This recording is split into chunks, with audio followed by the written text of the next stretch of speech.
Keberadaan tersangka penista agama Saifuddin Ibrahim terus diburu polisi yang menduga tersangka terus berpindah-pindah lokasi di Amerika Serikat.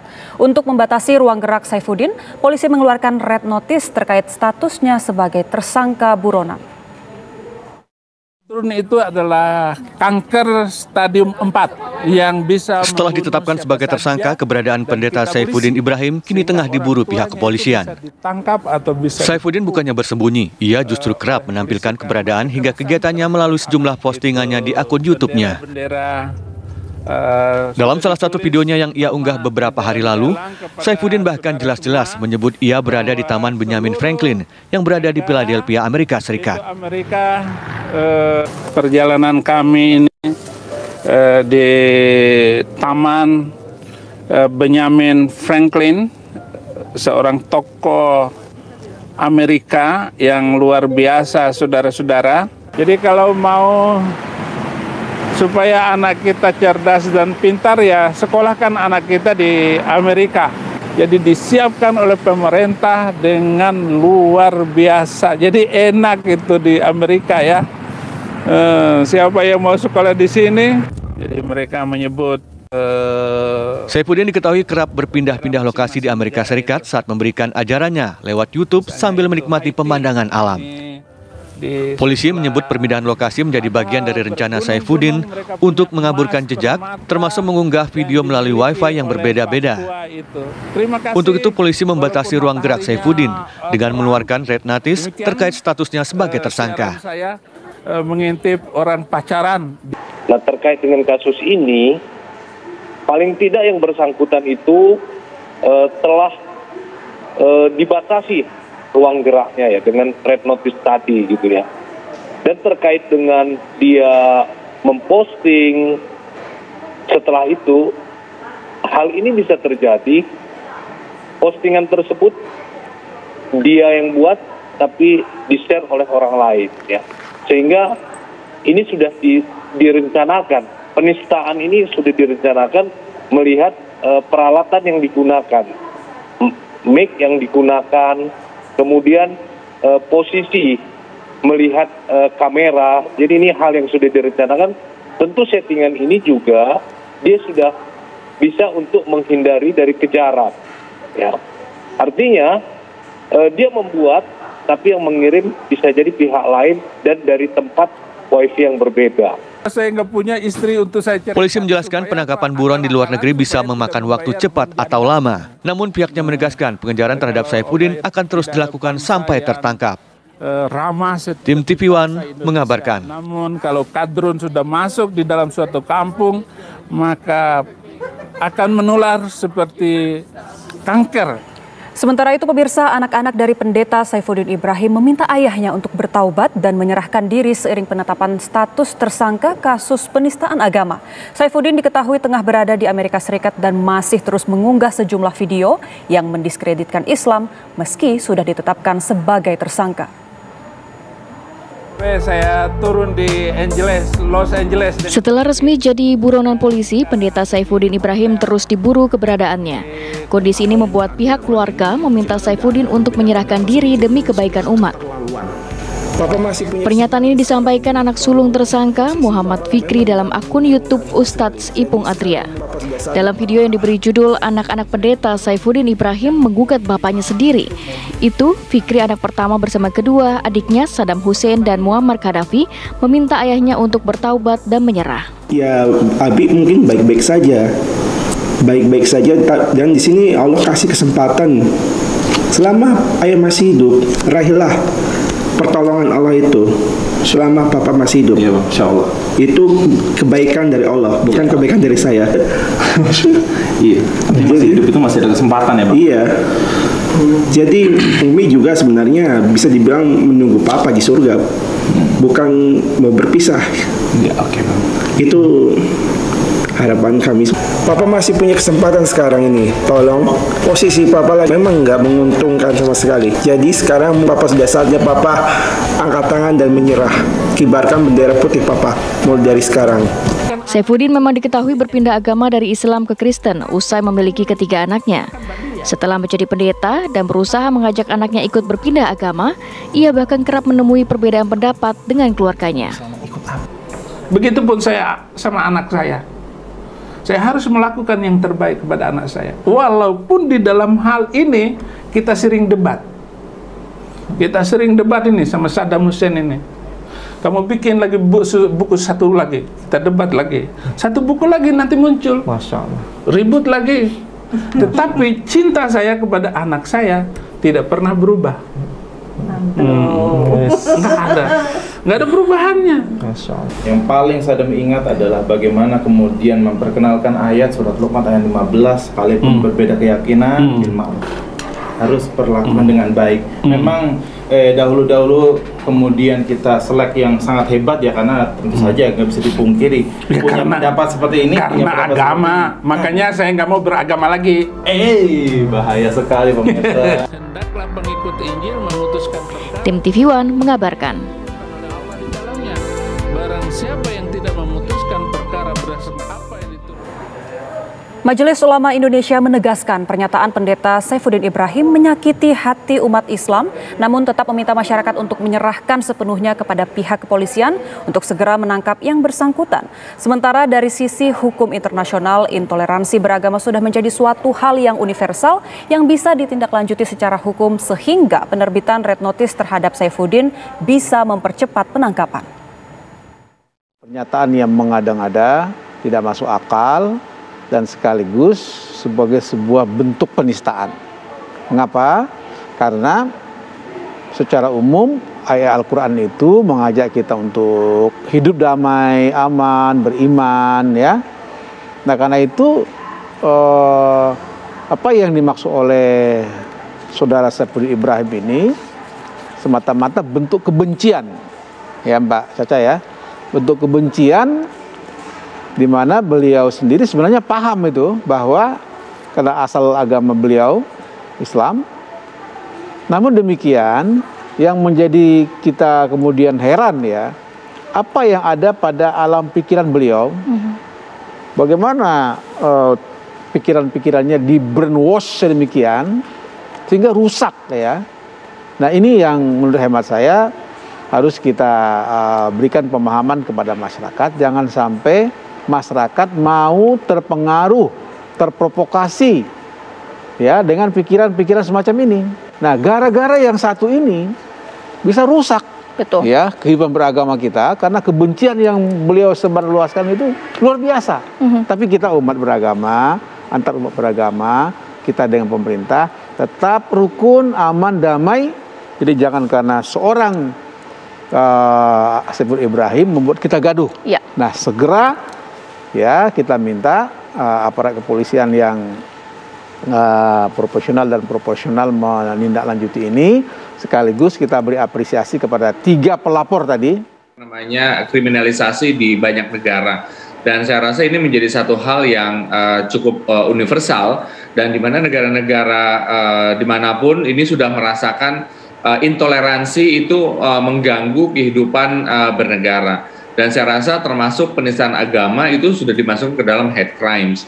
Dan kalau memang kita sekali lagi, saya rasa dengan adanya perkembangan seperti ini, saya rasa kita akan lebih dimudahkan untuk meyakinkan para pihak berwajib di luar sana ya untuk kembali memberikan bantuan kepada Indonesia untuk mencari orang-orang yang memang sedang bermasalah dengan hukum Indonesia. Haleluya, haleluya, haleluya. Assalamualaikum warahmatullahi wabarakatuh. Salam Aki, aku kabarkan Injil keselamatan.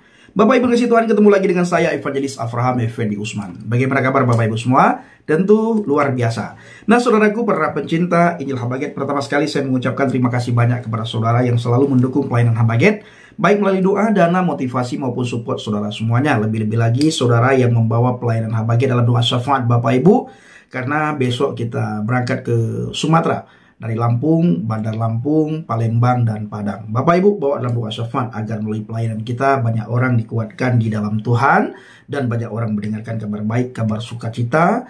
Akhirnya orang tahu dan menemukan jalan kebenaran dan hidup, yaitu jalan menuju ke surga. Orang mendapatkan hidayah lewat pelayanan kita.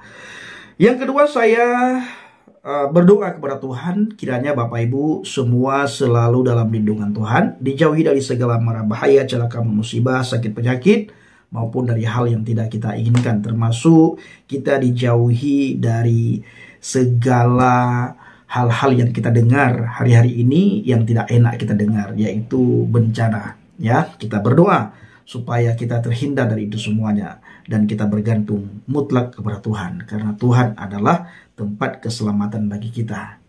Saudaraku, bagaimana tanggapan Bapak Ibu semua setelah mendengar cuplikan video tadi? Nah, Bapak Ibu, teman-teman kita dari seberang itu masih sibuk hari-hari ini ingin menangkoi Bapak Saifuddin Ibrahim. Ya, ingin menangkoi Bapak Saifuddin Ibrahim. Bapak Saifuddin Ibrahim tidak bisa ditangkoi.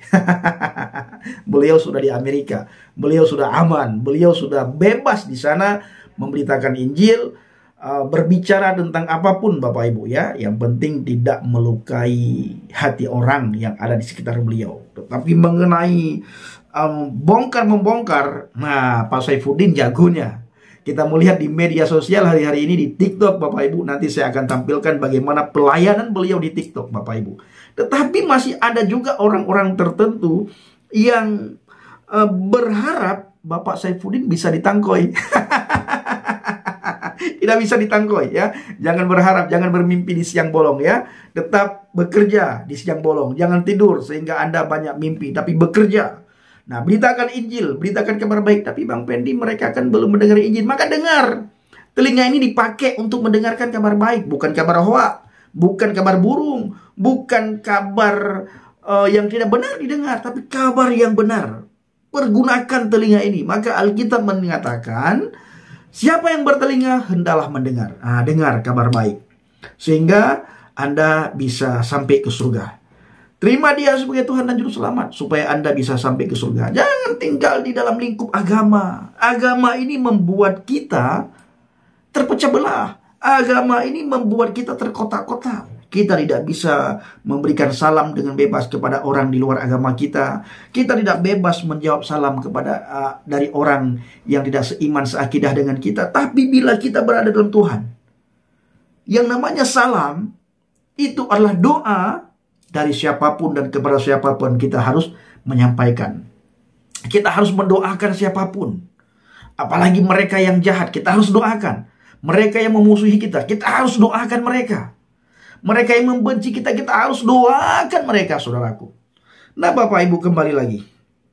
Bagaimana pengharapan mereka begitu besar kepada hukum supaya Bapak Saifuddin bisa ditangkoi. Tapi tetap tidak akan bisa ditangkoi kecuali Pak Saifuddin kembali ke Indonesia. Tapi Pak Saifuddin tidak akan bisa kembali dan tidak akan mau kembali ke Indonesia. Saudara, saya ingin mengajak kita semuanya untuk melihat sebuah ayat firman Tuhan di dalam Injil 5, di dalam Injil Matius 5 ayat yang ke-11. Firman Tuhan berkata, berbahagialah kamu jika karena aku kamu dicela dan dianiaya, dan kepadamu difitnahkan segala yang jahat. Nah, ini dialami oleh para portain, termasuk saya. Lebih-lebih Bapak Saifuddin Ibrahim mengalami hal ini, Bapak Ibu. Tapi Alkitab katakan apa? Yesua HaMasiah katakan apa? Berbahagialah. Kita sudah dianiaya, difitnahkan segala hal yang jahat. Yesus mengatakan, berbahagialah kamu Pendi, berbahagialah kamu Saifuddin, berbahagialah kamu si A, si B, si C. Orang-orang yang percaya kepada Yesus, orang-orang yang mengikut Yesus.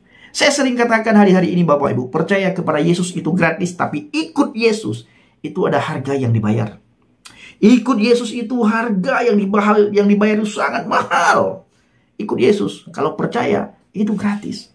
Percaya kepada Yesus gratis, tapi ikut Yesus itu harga yang harus kita bayar itu sangat mahal sekali. Tidak gampang untuk ikut Yesus. Tidak mudah menjadi pengikut Kristus, Bapak Ibu. Dihina, diolok-olok. Ya, bahkan Bapak Ibu lihat saya bagaimana saya diancam, dikata-katain hal-hal yang sangat keji. Bahkan dikatakan yang paling parah adalah darah saya halal, saudara. Itu dia, karena orang mabuk dengan agama, Bapak Ibu ya. Orang bukan mabuk dengan kebenaran, tapi mabuk dengan agama.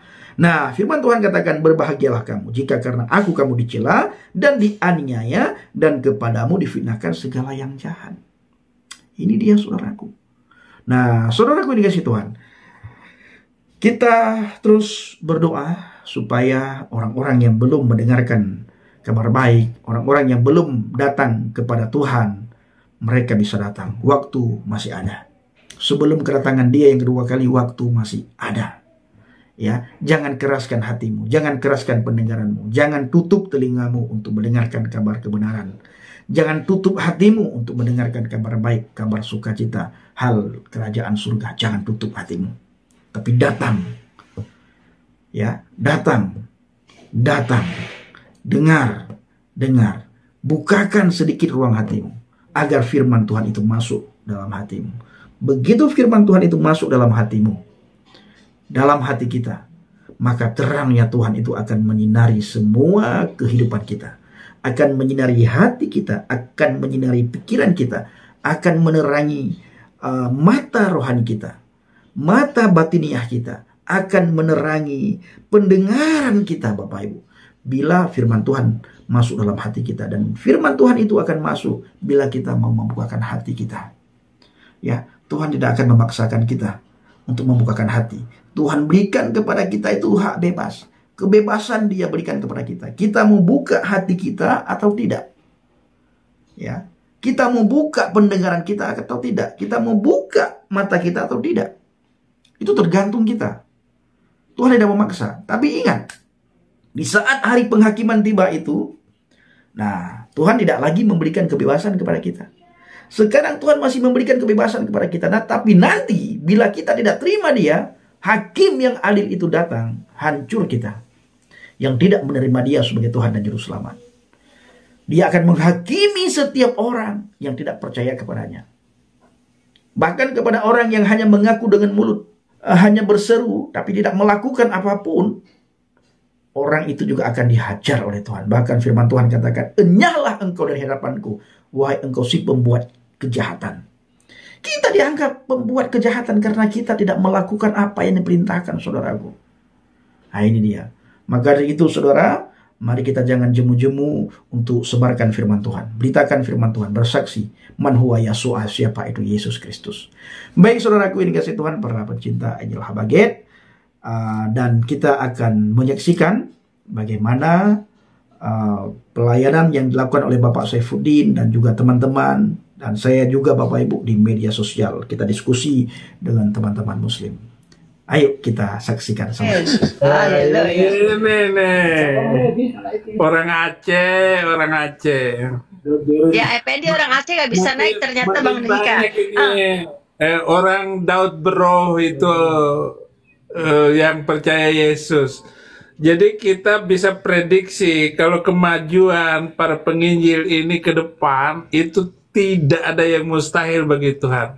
Amin. Jadi kalau 10 tahun kita prediksi 50% bangsa itu akan terima Yesus, 5 tahun aja, nggak usah lama-lama. Kalau perhitungan ketakutan mereka setiap tahun itu 1,5 juta Muslim pindah keyakinan, baik terang-terangan maupun tidak, sembunyi maupun tidak, ataupun menyembunyikan hati cintanya kepada Yesus itu, karena dia berada di tengah kaum yang keras, sehingga tidak berani untuk menyatakan iman. Nah, itu akan terus terjadi. Negara yang paling besar murtadinnya ini adalah Iran. Dari hanya 8.000 orang, sekarang hampir sudah 800.000 orang yang terima Yesus. Jadi kecepatannya itu luar biasa. Nah, kita harus bekerja bersama Tuhan, bekerja bersama Roh Kudus, yaitu kemampuan kita bersama-sama untuk memenangkan jiwa ini. Kenapa mereka udah bingung semua kok? Ya, asal saja kita orang Kristen ini nggak bohong di dalam memberitakan Injil, seperti kebohongan para mu'alaf, kebohongan Zuma, kebohongan Baklawi, kiai-kiai, banyak bohongnya semua.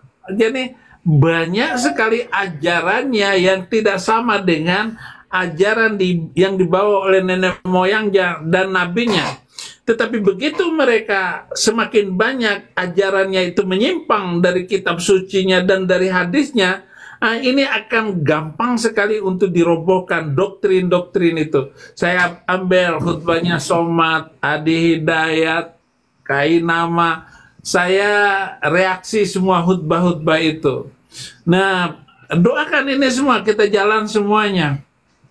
Karena apapun mereka ngomong, menurut agama mereka itu sudah baik, tetapi kalau dibandingkan dengan Alkitab, jatuh semua doktrinnya itu. Jadi mari kita gandeng tangan, mari kita bersama-sama. Hanya mereka itu senang membuat fitnah-fitnah. Fitnah itu banyak bohongnya. Nah, ini ditujukan kepada Rasul Paulus. Dan nanti fitnah-fitnah apa saja akan terjadi atas nama Saifuddin Ibrahim. Mereka akan memfitnah dari keluarga saya, dari anak saya, dari orang Bima, dari apa saja. Dan saya, kenapa saya tidak menaruh gelar di kehidupan saya? Misalnya pendeta aja saya nggak mau pakai. Saya lengkap semua, data-data, kartu tahbisan kependetaan saya ada semuanya. Saya nggak pernah takut, terus ngomongin. Makanya saya tidak mau memasukkan gelar. Baca WA. Ngapain ikut naruh gelar? Dan nggak perlu sekolah tinggi-tinggi kalau sekedar untuk mempelajari buku orang buta huruf. Nggak perlu. Otak dan kecerdasan ini kita pakai sungguh-sungguh. Dan mereka akan melihat siapa yang lebih benar ngomongnya. Ustadz-ustadz itukah? Mu'alaf itukah? Itu sebabnya saya mengajak saudara-saudara melayani dengan jujur, melayani tanpa tedeng aling-aling, melayani dengan rasa keberanian. Suatu saat Tuhan akan mengangkat orang-orang murtadin ini lebih daripada pemenang. Nah, ini dia. Maka dari itu, saudara, mari kita jangan jemu-jemu untuk sebarkan firman Tuhan. Beritakan firman Tuhan, bersaksi. Man huwa Yasu'a, siapa itu Yesus Kristus. Baik saudaraku, ini kasih Tuhan, para pencinta Injil Habaget. Terima kasih. Assalamualaikum bishim Hamasiyah. Salam Aki. Aku kabarkan Injil keselamatan. Bapak Yahweh bishim Adonai Yesus Hamasiyah. Ruah Kudus memberkati kita semua. Haleluya. Amin. Salam murtadin. Terima kasih.